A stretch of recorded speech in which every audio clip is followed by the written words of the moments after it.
Bonjour à tous, heureux de vous retrouver. On va parler de cette finale alléchante entre Chelsea et le Paris Saint-Germain. Samuel, comment as-tu perçu, comment as-tu ressenti ces demi-finales? J'ai trouvé que le score était assez logique. J'ai trouvé dans ce qu'elle fait depuis quelques mois, cette équipe du PSG impressionnante, et j'ai trouvé que cette équipe de Chelsea n'avait pas eu à forcer son talent. Mais autant la semaine dernière, j'avais dit que j'avais été impressionné favorablement parce qu'avait mis en place Vincent Kompany, c'est-à-dire qu'il avait mis un pressing très haut, très fort sur cette équipe du Paris Saint-Germain. C'était son parti pris. Peut-être que moi, j'aurais pas suivi cette stratégie-là, peut-être que d'autres n'auraient pas eu cette stratégie-là, mais je trouve que ça a été bien compris par son équipe. Par contre, cette fois, mauvais point pour Xabi Alonso. Parce que déjà, moi, à mon avis, il n'aurait pas dû aligner les trois joueurs devant entre Gonzalo, Mbappé et Vinicius. Alors, essayer de me dire qui joue à gauche, qui joue à droite, qui jouait dans l'axe, c'était déjà pas clair. On va dire qu'il a hésité à en sortir un des trois. Et tout le match, il a été hésitant parce qu'ils ont été en train de pressing un petit peu mou, où les trois jouaient très haut et libéraient des espaces dans leur dos. Et les milieux de terrain, effectivement, ils voyaient arriver des vagues. Ils n'arrivaient pas du tout à contrer cette équipe du PSG. Donc, il s'est quand même trompé sur toute la ligne parce qu'il n'a pas fait de choix. Il n'a pas fait de choix sur les trois de devant. Et il n'a pas fait de choix sur sa stratégie, jouer haut, jouer bas. Il n'a pas été aidé non plus par les performances individuelles, notamment de ses défenseurs. Ça veut dire qu'il a une marge contre les Dortmund, contre les Juventus, contre toutes ces équipes-là. Mais quand le niveau s'élève, qu'on attaque les montagnes, ça va être encore dur pour le Real, donc il y a encore du travail. Samuel, quand on voit ces deux effectifs, on voit des points communs. Est-ce que tu pourrais nous en parler? Oui, je pense que c'est pour ça que j'ai tenu à mettre ces deux équipes qui ont joué une demi-finale en perspective, parce que c'est des effectifs très jeunes. C'est le parti pris des deux clubs. C'est-à-dire qu'on prend des jeunes joueurs dans toutes les lignes, des jeunes très bons joueurs identifiés depuis longtemps, parce qu'on ne veut pas faire un coup. C'est-à-dire qu'on ne veut pas gagner une année et être assez moyen les 4 années qui restent, parce que quand on prend des joueurs qui ont dépassé la trentaine, c'est le risque. On veut, comme le fait actuellement le PSG, gagner sur plusieurs années. Regardez, 26 ans, alors là 31 ans, 21 ans, 23 ans, là 29, 25, 20, 20 Doué, 28 Dembélé, 24 Farajela. Et de l'autre côté, c'est la même chose. 26, 27, 26, 22, 24, 23, 25, 23, 23 Joao Pedro, 27 Kunku. Ça veut dire que les deux effectifs sont pensés de la même façon. Alors, effectivement, il ne faut pas que les victoires tardent trop. Sinon, ces jeunes joueurs se mettent un petit peu à douter. Mais cette équipe de Chelsea, elle a gagné la C4, ce qui n'est pas rien. Donc, elle a validé les choix de Maresca. Elle a réussi à se qualifier pour la prochaine Ligue des Champions dans un championnat très dur. Et par contre, cette équipe du PSG, l'an dernier, on l'oublie malgré tout, elle était demi-finaliste de la Ligue des Champions. Donc, elle ne part pas de rien. Et je pense qu'elle va s'installer sur la durée, sur le toit de l'Europe, cette équipe du PSG. Chelsea a-t-il une chance de l'emporter? Contrairement, je pensais que le match entre le Real et le Paris Saint-Germain, c'était la finale avant l'heure. Mais c'est pour ça que je n'ai pas trop insisté sur Chelsea en première partie. Mais ce que m'a montré Chelsea face à Fluminense me dit que Chelsea peut réellement gêner ce Paris Saint-Germain-là. Le Bayern y a réussi. Et pourquoi le Bayern a réussi à gêner? Je ne dis pas que la victoire de Paris n'était pas méritée. Mais le Bayern a réussi à gêner le Paris Saint-Germain parce qu'ils ont fait un pressing très haut. Alors ils ont pris des risques. Mais ils avaient deux joueurs sur les côtés, Olise et Coman, capables de faire les efforts défensifs pour stopper Hakimi et Nuno Mendes, mais capables aussi offensivement d'aller les chercher dans le 1 contre 1 et leur poser des problèmes. Donc, le Real n'avait pas ce genre de joueurs. Et d'ailleurs, n'avait pas les joueurs capables de faire les efforts. Mais cette équipe de Chelsea, alors après, est-ce que c'est la prestation contre Fluminense qui n'avait pas grand-chose à opposer qui me rend optimiste pour cette jeune équipe? C'est-à-dire qu'elle a sur les côtés Neto, qui va toujours chercher le 1 contre 1 et qui n'hésite pas à travailler défensivement. Elle a de l'autre côté, je ne pense pas que ce sera Nkunku qui va jouer, peut-être que je vais me tromper, elle a Madueke, qui doit partir à Arsenal, qui est demandé, qui est capable lui aussi de venir poser des problèmes à Nuno Mendes. Et je pense que quand vous avez une jeune équipe comme à Maresca, cette équipe de Chelsea, il ne faut pas les brider. Alors je peux me tromper, mais je pense qu'ils vont jouer. Je pense qu'ils vont essayer de regarder ce PSG-là dans les yeux et je pense qu'ils maîtrisent de mieux en mieux l'organisation hybride que demande Maresca. Parce que par exemple, pour une demi-finale, on a vu João Pedro jouer dans l'axe. On a vu Cucurella, Tozin et Chaloba. On a vu Malo Gusto très très haut et c'était une Nkunku qui revenait dans ce milieu de terrain et qui était pratiquement le pendant de Neto sur l'autre côté. Donc ça donnait un petit peu ça. Donc une équipe illisible, une équipe où les joueurs changent allègrement de place. Alors c'était facilité aussi par la, je ne sais pas si on dire la faiblesse, mais le danger moindre que pouvait représenter cette équipe de Fluminense. Maintenant, là où j'ai quelques doutes, Cucurella est un bon joueur, capable de rentrer dans une défense à 3 ou de se reposer là dans la défense à 4. Les doutes que j'ai, c'est sur Tozin et Chaloba. C'est des grands gaillards, des grands gabarits, capables d'aller au duel, mais qui ne respirent pas la tranquillité, on va dire. Ce ne sont pas des... C'est des bons défenseurs, mais pas forcément des défenseurs de très très haut niveau. Fofana, Badiachil, Colwill ne sont pas là ou pas disponibles. Donc, ceux qui ont joué, je ne sais pas s'ils joueront la finale, mais voilà, c'est le petit manque. Maintenant, Cucurella, il défend bien, il est capable de bien attaquer. Et Gusto, en ce moment, je trouve qu'il a des jambes et il maîtrise de mieux en mieux ce poste où il doit quelquefois rentrer à l'intérieur, où il doit quelquefois se poster en numéro 2. Celui pour lequel j'ai un petit peu peur, c'est lui. C'est Nkunku, le français. J'aurais espéré qu'il joue. Mais pour contrer la vitesse de Mendes, alors peut-être que lundi, vous me direz, vous êtes trompé. Ça m'arrive de me tromper, mais je donne mon avis. Je verrais plutôt Madueke sur ce côté. Et ils ont aussi ce joueur que je trouvais un petit peu au départ, parce que je l'ai vu jouer en PL un peu surcoté au départ, mais qui a fait un match fantastique contre Fluminense, c'est Caicedo.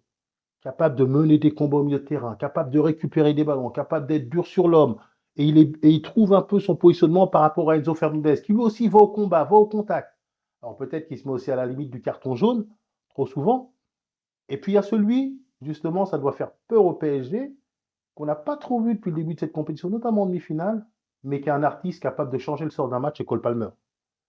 Parce que malheureusement, dans ce milieu à 3, avec un Nkunku qui rentre un peu à l'intérieur, il n'a pas vraiment trouvé son poste et sa place. Il n'a pas rayonné comme il résonne, comme par exemple quand il est placé en 9,5 tout simplement, quand il est placé là sur le côté droit et qu'il peut rentrer avec son pied gauche. Donc, c'est une jeune équipe, il ne faut pas la brider, elle est en confiance parce qu'elle a gagné la Ligue Europa Conférence, qui n'est pas rien.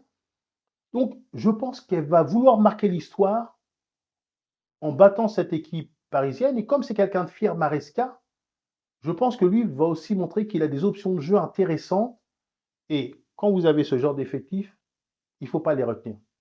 Il faut laisser ces jeunes joueurs mettre de la folie dans un match. Alors peut-être que ça va se retourner contre eux, mais je vois cette équipe dans ce dont elle dispose en capacité d'être la grosse surprise et de battre cette équipe du PSG. Le PSG reste favori, mais j'ai tout d'un coup un petit doute par rapport à ce que j'ai vu en demi-finale. Maintenant, à vous de vous faire votre idée. En tout cas, ce PSG-là nous a fait forte impression contre le Real, forte impression en Ligue des Champions. Mais maintenant, cette jeune équipe de Chelsea est capable de poser des problèmes et a les arguments.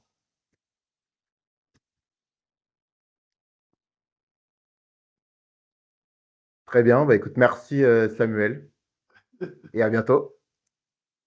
N'hésitez pas à vous abonner, à liker, à commenter et à partager si vous aimez son travail. Samuel, Chelsea a-t-il une chance de l'emporter? Contrairement, je pensais que le match entre le Real et le Paris Saint-Germain, c'était la finale avant l'heure. Mais c'est pour ça que je n'ai pas trop insisté sur Chelsea en première partie. Mais ce que m'a montré Chelsea face à Fluminense me dit que Chelsea peut réellement gêner ce Paris Saint-Germain-là. Le Bayern y a réussi. Et pourquoi le Bayern a réussi à gêner? Je ne dis pas que la victoire de Paris n'était pas méritée. Mais le Bayern a réussi à gêner le Paris Saint-Germain parce qu'ils ont fait un pressing très haut. Alors ils ont pris des risques.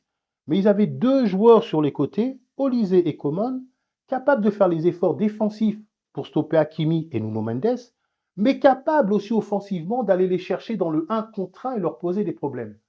Donc, le Real n'avait pas ce genre de joueurs. Et d'ailleurs, n'avait pas les joueurs capables de faire les efforts. Mais cette équipe de Chelsea, alors après, est-ce que c'est la prestation contre Fluminense qui n'avait pas grand-chose à opposer qui me rend optimiste pour cette jeune équipe? C'est-à-dire qu'elle a sur les côtés Neto, qui va toujours chercher le 1 contre 1 et qui n'hésite pas à travailler défensivement. Elle a de l'autre côté, je ne pense pas que ce sera Nkunku qui va jouer, peut-être que je vais me tromper. Elle a Madueke qui doit partir à Arsenal, qui est demandé, qui est capable lui aussi de venir poser des problèmes à Nuno Mendes. Et je pense que quand vous avez une jeune équipe comme à Maresca, cette équipe de Chelsea, il ne faut pas les brider. Alors je peux me tromper, mais je pense qu'ils vont jouer. Je pense qu'ils vont essayer de regarder ce PSG-là dans les yeux et je pense qu'ils maîtrisent de mieux en mieux l'organisation hybride que demande Maresca. Parce que par exemple, pour une demi-finale, on a vu João Pedro jouer dans l'axe, on a vu Cucurella, Tozin et Chaloba, on a vu Malo Gusto très très haut et c'était une Nkunku qui revenait dans ce milieu de terrain et qui était pratiquement le pendant de Neto sur l'autre côté. Donc ça donnait un petit peu ça. Donc une équipe illisible, une équipe où les joueurs changent allègrement de place. Alors c'était facilité aussi par la, je ne sais pas si je veux dire la faiblesse, mais le danger moindre que pouvait représenter cette équipe de Fluminense. Maintenant, là où j'ai quelques doutes, Cucurella est un bon joueur, capable de rentrer dans une défense à 3 ou de se reposer là dans la défense à 4. Les doutes que j'ai, c'est sur Tozin et Chaloba. C'est des grands gaillards, des grands gabarits, capables d'aller au duel, mais qui ne respirent pas la tranquillité, on va dire. Ce ne sont pas des... C'est des bons défenseurs, mais pas forcément des défenseurs de très très haut niveau. Fofana, Badiachil, Colwill ne sont pas là ou pas disponibles, donc ceux qui ont joué, je ne sais pas s'ils joueront la finale, mais voilà, c'est le petit manque. Maintenant, Cucurella, il défend bien, il est capable de bien attaquer, et Gusto, en ce moment, je trouve qu'il a des jambes et il maîtrise de mieux en mieux ce poste où il doit quelquefois rentrer à l'intérieur, où il doit quelquefois se poster en numéro 2. Celui pour lequel j'ai un petit peu peur, c'est lui. C'est Nkunku, le français. J'aurais espéré qu'il joue. Mais pour contrer la vitesse de Mendes, alors peut-être que lundi, vous me direz, vous êtes trompé. Ça m'arrive de me tromper, mais je donne mon avis. Je verrais plutôt Madueke sur ce côté. Et ils ont aussi ce joueur que je trouvais un petit peu au départ, parce que je l'ai vu jouer en PL un peu surcoté au départ, mais qui a fait un match fantastique contre Fluminense, c'est Caicedo. Capable de mener des combats au milieu de terrain, capable de récupérer des ballons, capable d'être dur sur l'homme. Et il trouve un peu son positionnement par rapport à Enzo Fernandez, qui lui aussi va au combat, va au contact. Alors peut-être qu'il se met aussi à la limite du carton jaune, trop souvent. Et puis il y a celui, justement, ça doit faire peur au PSG, qu'on n'a pas trop vu depuis le début de cette compétition, notamment en demi-finale, mais qui est un artiste capable de changer le sort d'un match, c'est Cole Palmer. Parce que malheureusement, dans ce milieu à 3, avec un Nkunku qui rentre un peu à l'intérieur, il n'a pas vraiment trouvé son poste et sa place. Il n'a pas rayonné comme il résonne, comme par exemple quand il est placé en 9,5 tout simplement, quand il est placé là sur le côté droit et qu'il peut rentrer avec son pied gauche. Donc, c'est une jeune équipe, il ne faut pas la brider, elle est en confiance parce qu'elle a gagné la Ligue Europa Conférence, qui n'est pas rien. Donc, je pense qu'elle va vouloir marquer l'histoire en battant cette équipe parisienne. Et comme c'est quelqu'un de fier, Maresca, je pense que lui va aussi montrer qu'il a des options de jeu intéressantes. Et quand vous avez ce genre d'effectif, il ne faut pas les retenir. Il faut laisser ces jeunes joueurs mettre de la folie dans un match. Alors peut-être que ça va se retourner contre eux, mais je vois cette équipe dans ce dont elle dispose en capacité d'être la grosse surprise et de battre cette équipe du PSG. Le PSG reste favori, mais j'ai tout d'un coup un petit doute par rapport à ce que j'ai vu en demi-finale. Maintenant, à vous de vous faire votre idée. En tout cas, ce PSG-là nous a fait forte impression contre le Real, forte impression en Ligue des Champions. Mais maintenant, cette jeune équipe de Chelsea est capable de poser des problèmes et a les arguments.